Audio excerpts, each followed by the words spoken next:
Charlotte episode 6 में हम लोगों को दिखाया जाता है आयुमी लेटी रहती है अपने बेड पे क्योंकि उसकी तबीयत खराब रहती है। तभी ओटोसाका उसका फीवर चेक करता है और कहता है कि तुम घर पे रहना। आयुमी ओटोसाका से कहती है कि मुझे माफ़ करना कि मैं बीमार पड़ गई और तुम्हारे लिए खाना और बाकी चीज़ें नहीं बना पाई। ओटोसाका कहता है तुम्हें इन सभी चीज़ों की अभी चिंता करने की कोई ज़रूरत नहीं है, मैं स्कूल में कुछ ना कुछ खा लूँगा और मैंने तुम्हारे लिए भी कुछ बना दिया है। अगले सीन में हम लोगों को स्टार ओशन एकेडमी की वो क्लास दिखाई जाती है जिस क्लास में आयुमी पढ़ती है और उनके टीचर अटेंडेंस ले रहे थे। तभी वो कहते हैं कि आज तो आयुमी नहीं आने वाली है। ये सुनकर के वहाँ पे बैठा एक लड़का जो कि आयुमी का एक अच्छा दोस्त है और उसने एक बार आयुमी को डेट के लिए भी पूछा था, लेकिन आयुमी ने उसे मना कर दिया। फिर वो लड़का आयुमी की सीट की तरफ देखने लगता है। तभी हम लोगों को दिखाया जाता है उस लड़की को एक लड़की पीछे से देख रही थी और साथ ही में वो लड़की उस लड़के के आयुमी के बारे में चिंता करने की वजह से ज़्यादा खुश नहीं लग रही थी। फिर अगले सीन में हम लोगों को वो लंबे बालों वाले लड़के को दिखाया जाता है जो कि स्टूडेंट काउंसिल में ज़ोर से दरवाज़ा खोल करके आया था और सभी लोग डर गए थे। फिर वो गीले बालों वाले सीनियर आगे जाकर के लोकेशन को मैप पे मार्क कर देते हैं और कहते हैं कि इस बार के टारगेट की पावर है कोलैप्स। सीनियर की बात सुन करके सभी लोग कहने लगते हैं ये कोलैप्स किस तरीके की पावर है। तो फिर टोमोरी कहने लगती है शायद से कोलैप्स पावर की मदद से किसी भी चीज़ को ब्रेक किया जा सकता है। उसके बाद वो लोग मैप के ऊपर देखते हैं तो उन्हें पता चलता है कि वो टारगेट जो इस बार उन्हें पकड़ना है वो उन्हीं लोगों के स्कूल के उस जगह पे है जहाँ पे सभी लोग रहते हैं। तो फिर टोमोरी कहती है मुझे लग रहा है जिस इंसान को हम लोगों को इस बार पकड़ना है उसे शायद बुखार होगा या फिर जुकाम, इसलिए वो घर ही पे रहा होगा अपने। लेकिन ये सिर्फ एक पॉसिबिलिटी है। टोमारी की ये बात सुन करके तोसाका काफ़ी हैरान हो जाता है और काफ़ी चौंक भी जाता है। टोमोरी ओटोसाका से फिर पूछती है आखिर तुम इतने ज़्यादा चौंक क्यों गए थे। तोसाका सारी चीज़ें बता देता है कि आज आयुमी की तबीयत खराब है और वो घर ही पे है। तो फिर टोमारी उठ करके ओटोसाका के पास जाती है और उससे कहती है कि मुझे लग रहा है कि तुम्हारी बहन के पास ही कोलैप्स की पावर है, क्योंकि जैसे कि तुम मुझे देख सकते हो मेरे पास पावर है और मेरे भाई के पास भी पावर है और वैसे ही तुम्हारे पास भी पावर है, मतलब कि आयुमी के पास भी पावर होगी। सभी लोग ओटोसाका के घर जाना चाहते थे, इसलिए ओटोसाका कहता है कि हम लोगों में से कुछ ही लोगों को ही आयुमी से मिलने जाना चाहिए क्योंकि उसकी तबीयत खराब है। आगे ओटोसाका यूसा की तरफ देखते हुए ये सोचने लगता है कि उसे यूसा को अपने घर ले जाना चाहिए जिससे कि आयुमी काफ़ी खुश होगी। लेकिन फिर ओटोसाका जोजीरो की तरफ देखने लगता है और कहने लगता है मुझे जोजीरो परेशान करेगा और उसे भी अपने साथ ले जाने के लिए कहेगा, इसीलिए इससे अच्छा तो ये होगा कि मैं इसकी बॉडी में घुस करके इसे छत से कूदवा दूं जिससे कि ये हॉस्पिटल में एडमिट रहे। लेकिन इससे पहले कि ओटोसाका की पावर एक्टिवेट होती टोमोरी एक्टिंग करने लगती है और कहने लगती है सभी से यहाँ पे तो जिराफ है, ज़रा जाके देखो। टोमोरी की बात सुनते ही जोजीरो खिड़की की तरफ जाता है और कहने लगता है मैंने तो कभी यहाँ पे जिराफ देखे ही नहीं, वो कहाँ हैं। और जब जोजीरो वहाँ पे झूठे जिराफ को देखने की कोशिश कर रहा था तभी तक में टोमोरी पीछे से आकर के उसे मार करके नीचे गिरा देती है बिल्डिंग से। टोमोरी को ऐसी चीज़ें करते हुए देख करके यूसा काफ़ी ज़्यादा शॉक हो जाती है। जोजीरो को नीचे फेंकने के बाद टोमोरी कहने लगती है सभी से कि तुम लोगों को जोजीरो की चिंता करने की कोई ज़रूरत नहीं है क्योंकि उसने पूरी बॉडी पे आर्मर पहना है, बस वो सर के बल ना गिरेगा तो वो ठीक रहेगा। फिर उसके बाद वो सभी एकेडमी से बाहर जाते हैं और ओटोसाका के घर की तरफ बढ़ने लगते हैं। तभी उन सभी को आइडिया आता है कि उन्हें गिफ्ट खरीद लेने चाहिए। तोसाका मना करता है लेकिन यूसा और टोमोरी कहने लगती हैं कि उन्हें गिफ्ट लेना ही है। उसके बाद वो लोग एक शॉप पे पहुंच जाते हैं जहाँ पे ना चाहते हुए भी ओटोसाका कुछ खरीद रहा रहता है, लेकिन उसके पास ज़्यादा पैसे नहीं रहते कि वो पूरी पेमेंट कर पाए। लेकिन तभी तक में वहाँ पे टोमोरी आ जाती है कुछ और चीज़ें ले करके और वो कहने लगती है कि अगर तुम्हारे पास पैसे नहीं हैं तो मैं तुम्हें पैसे दे सकती हूँ और तुम्हारे लिए चीज़ें खरीद सकती हूँ। ओटोसाका टोमोरी से कहता है तुम्हें जो करना है तुम करो, वो तुम्हारे पैसे हैं। तो फिर टोमोरी ओटोसाका से कहती है मुझे अच्छा लगा कि तुम चीज़ों को इस तरीके से देखते हो। तभी तक में वहाँ पे यूसा भी आ जाती है ओटोसाका के पास और वो काफ़ी महंगी चीज़ खरीदने वाली रहती है गिफ्ट के लिए।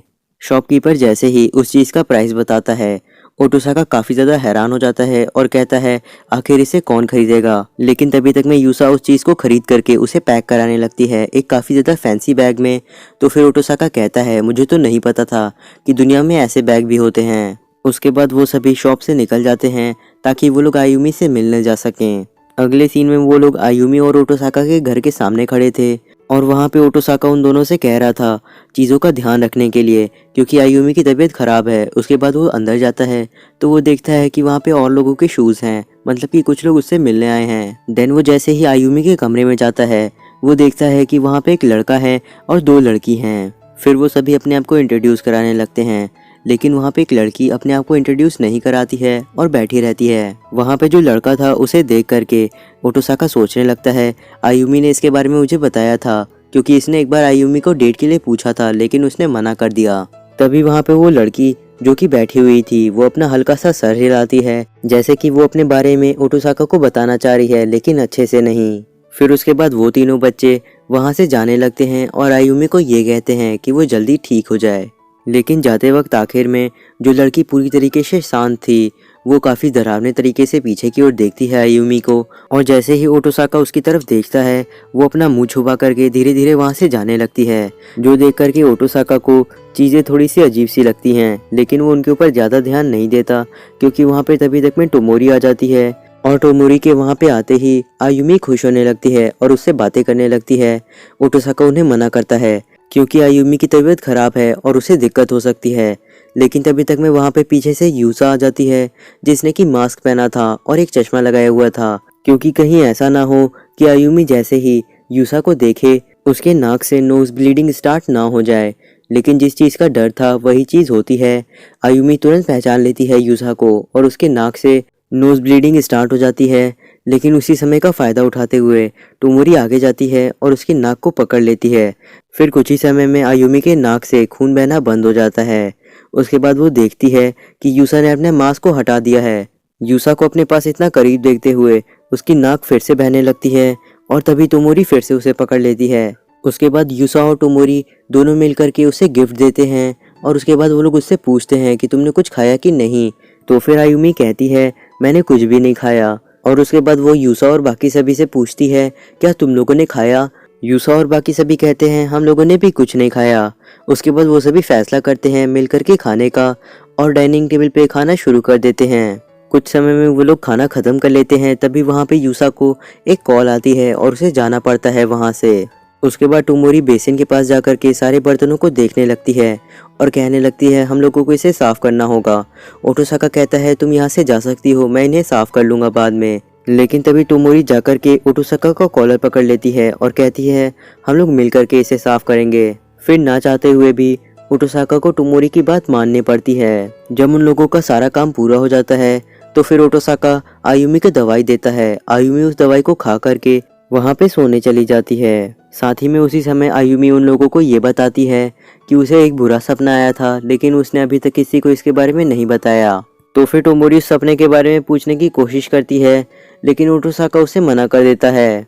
लेकिन टोमोरी अभी भी पूरी तरीके से उसकी बात नहीं मानी थी और वो उसे बाहर बुलाती है और उससे कहती है कि ये सिर्फ शायद एक पॉसिबिलिटी हो, लेकिन वो जो बुरा सपना आयुमी को आया था शायद ये उसकी पावर से रिलेटेड हो, इसीलिए तुम्हें एक बार जा करके उससे एक बार पूछ लेना चाहिए उस सपने के बारे में। ये कहते ही टोमोरी वहाँ से चली जाती है और ओटोसाका से आयुमी का ख्याल रखने के लिए कहती है। अगले सीन में ओटोसाका आयुमी के पास चला जाता है ताकि वो उस सपने के बारे में उससे कुछ पूछ सके, लेकिन आयुमी कहती है उसे ज़्यादा कुछ याद नहीं है। ओटोसाका फिर भी आयुमी को याद करने के लिए कहता है।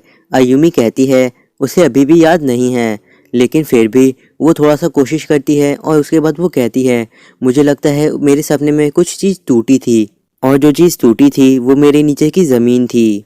इतनी सारी बातें कर लेने के बाद ओटोसाका वहाँ से उठ करके चला जाता है और कहता है आराम करने के लिए। अगले सीन में ओटोसाका स्टूडेंट काउंसिल के रूम में सभी लोगों को बताता है कि उसने कल क्या बातें सुनी थी आयुमी से।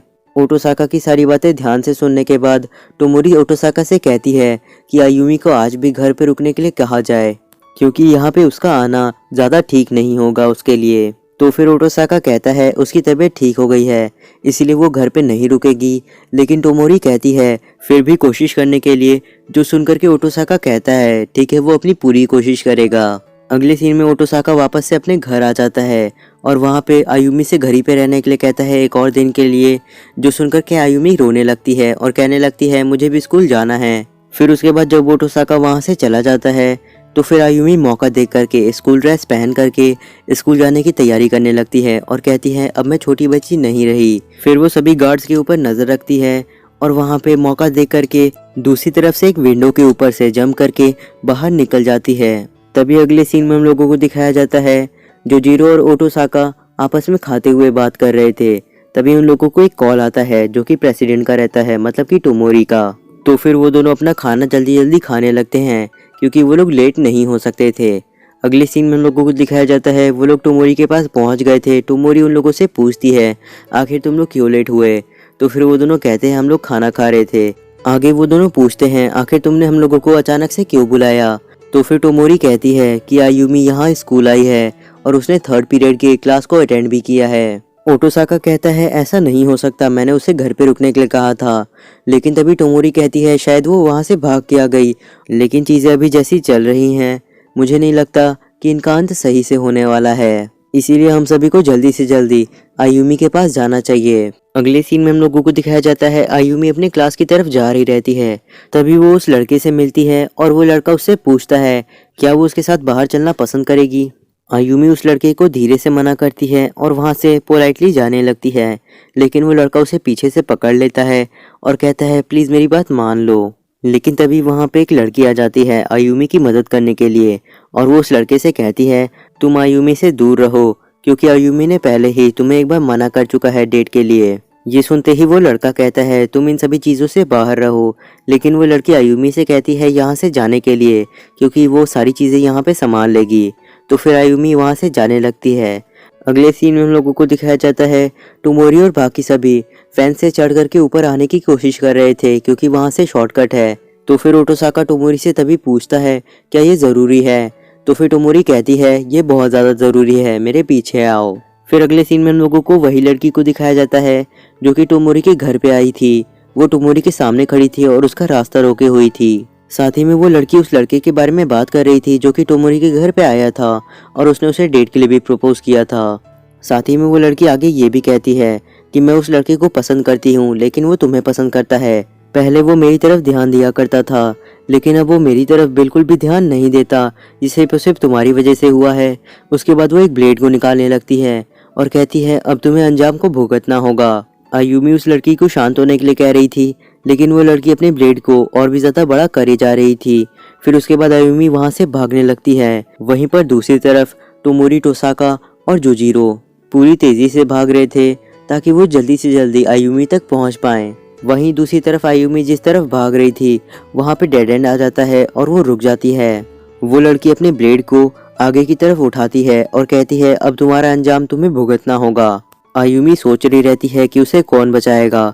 तभी वहां की खिड़कियों पे क्रैक आने लगते हैं और जमीन पे भी क्रैक आने लगते हैं जैसे कि जमीन टूटने वाली है।